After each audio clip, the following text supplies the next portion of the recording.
And now, of course, children have to wear the mask all throughout the day in school. And so she is kind of frustrated that her child is going to have to wear it, given that she's very uncomfortable with it.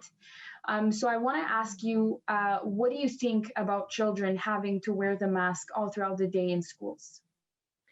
So I think in general, it's a good idea. I was a little disappointed when the government didn't implement it at the beginning. Even though kids do seem to be at lower risk, they can still potentially spread the virus. There is no harm to wearing a mask. People are able to wear a mask for hours at a time with no ill effects. And despite what a lot of people say, even if you have asthma, you can wear a mask.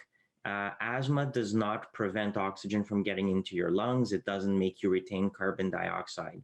And so the vast majority of children and adults can wear a mask for hours at a time without impeding their health. Now, there may be small specific situations where certain people and certain children might not be able to wear a mask.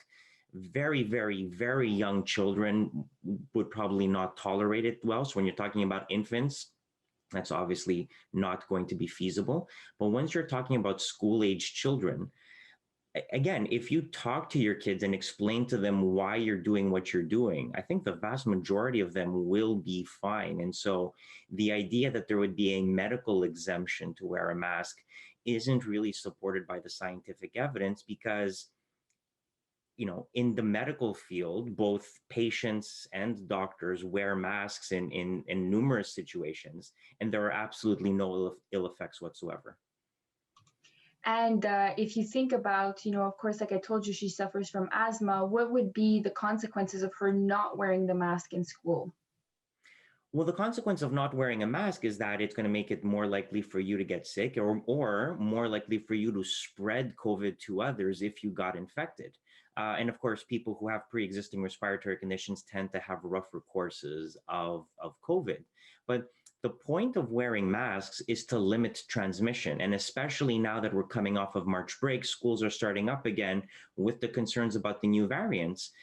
We have to be a little bit careful because even though numbers are going down, it's not going to take much for things to worsen again. So we have to remember that even though the situation looks okay, it's not going to take much for it to become as bad as it was just a few months ago. And in terms of the variants, are you worried about them getting into schools? Because we've heard that there were some schools that had small outbreaks. I think a few of them had only one, but still one case. But are you worried about the variants in schools? Well, I think everyone's worried about the variants. It's certainly possible. They are circulating. They are more transmissible. So we have to be a little bit careful. So far, schools have done relatively well, all things considered, but it won't take much for us to make things just a little bit better. Very simple interventions make a huge difference. And one of them is just to have people wear masks because, and again, I understand that masks are not entirely comfortable. They can become tiresome. They can be a little bit irritating, especially with the straps around the ears. But if you explain to children, most children are fairly intelligent. And if you explain to them what's going on and why you're doing what you're doing, a lot of them will understand. And there are ways to make masks pleasant. They can be colorful, they can be decorative, they can, if someone likes Spider-Man, get them a mask that has Spider-Man on it. I mean, children wear masks all the time for decoration as part of costumes. We just have to explain to them that this is a situation now where they have to wear the mask when they go to school. And I think if you explain to them rationally, the vast majority of them are going to be okay with this and won't have a problem.